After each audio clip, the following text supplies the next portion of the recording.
Well, we are starting alphabetical, so let's start our 2025 NWSL season previews, of course, with Angel City. Last year, 2024, they finished 12th, did not qualify for the playoffs. They were, of course, docked 3 points and fined for some clerical issues that were found outside of the playing field, as well as suspending President Julie Ehrman and, at the time, CSO Angela Huckless, who has now left. Since then, they've hired Mark Parsons, most recently the head coach of the Spirit, most famously the Thorns' former head coach, to be sporting director, but there is still no head coach as we are 12 days from kicking off. In terms of moves, they have brought in Julie Dufour from Paris. They traded for Savvy King, and they signed Macy Hodge. On the way out, Rocky Rodriguez and Messiah Bright have been traded. Madison Curry has left the club, as well as Didi Haricic through free agency. For each of the teams, we have other major news and notes. I'd like to point out there is no coach of this team as the other major news and notes. Now, Jordan will take us into our tactical prompt, and then Jill will take us off the back of that. So the last few seasons, we've seen Angel City play out of a variation of a 4-3-3, sometimes a 4-3-2 or 4-2-3-1.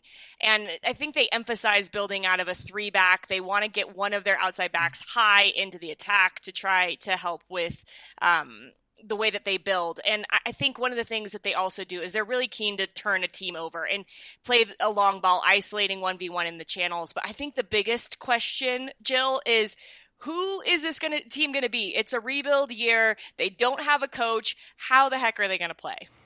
You guys know that meme with the lady from Dance Mom? She's like, you're good. I'm ready for you to be great. And that's how I feel about Angel City. I'm ready for them to be great. And last year, in the offseason, they picked up Alana Kennedy, which probably was their biggest signing.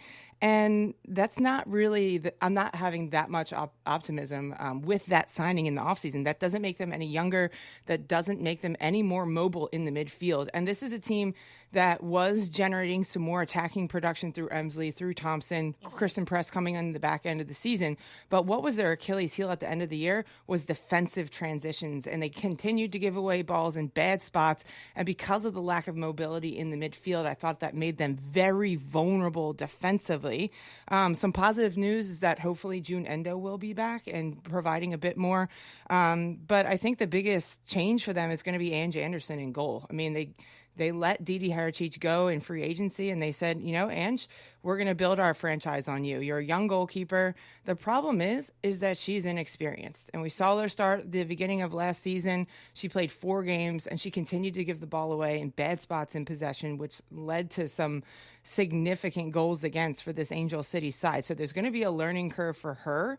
And I think that they have to take that. But the biggest question mark is, the biggest red flag for this team is, how do you come into a season with no head coach? I mean, last year with the Washington Spirit, they at least had an interim coach that was... Well, Sam Lady is the interim coach. Yeah. Sam Lady is their interim coach, right? Like, he's been obviously in the league. He's currently heading them. But looking at last year, the Washington Spirit brought an interim coach that was going to segue them perfectly into the full-time head coach when Geraldo became their coach in June.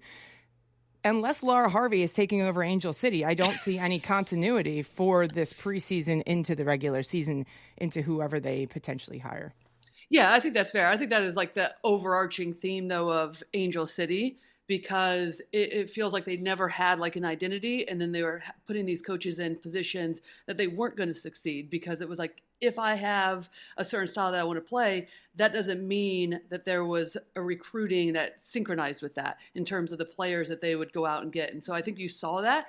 And I'm just saying, like, okay, Sam Lady is taking charge, like, right? We know him from being Seattle Reigns assistant coach under Laura Harvey. Then he was, for a short time, the Houston Dash head coach. So potentially there will be some sort of possession-oriented style of play. We've seen that in the past. I don't actually know if that totally suits them, because everything that you have all said, I agree completely with.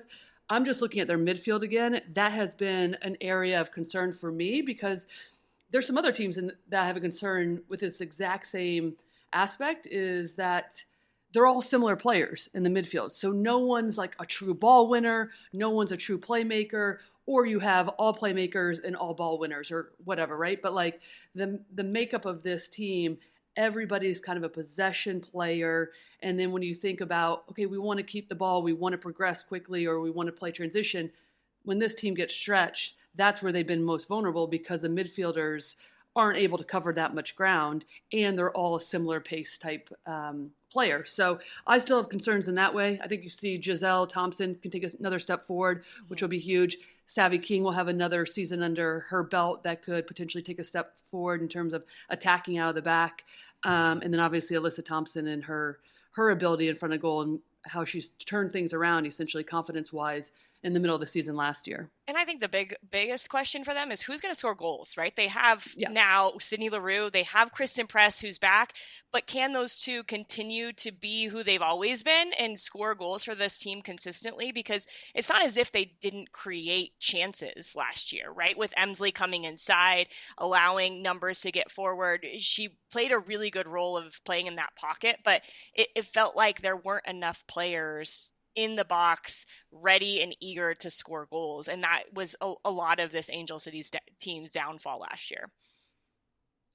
There's obviously the hope that Julie Dufour adds a little bit to that, whether it's in creative areas or that finishing as well.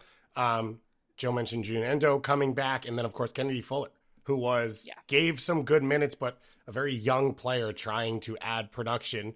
Jill, we go through this whole thing. Should there be expectations for Angel City? Like in this state that they're in coming into this year, AKA not having a coach, like what would be a fair idea for 2025? I mean, I think there's always going to be expectations on this Angel City team. I think they just got sold for, what was it, $250 million, the most expensive franchise in the world or women's soccer team in the world. So there's always going to be expectations upon this team. But I think the ceiling for them is challenging for a playoff position again in the top 8. I think it's going to be hard. I think it could be doable if the coach can get every bit of juice out of every squeeze from this roster. But I think it's going to be tough with the lack of acquisitions in the offseason. This should be the team that wins all of their home games, and they don't win games at home. If I'm Angel City, I'm thinking that is number one priority this year, is to get 3 points week in and week out when you have home games, because Buzzer. Oh, Buzzer.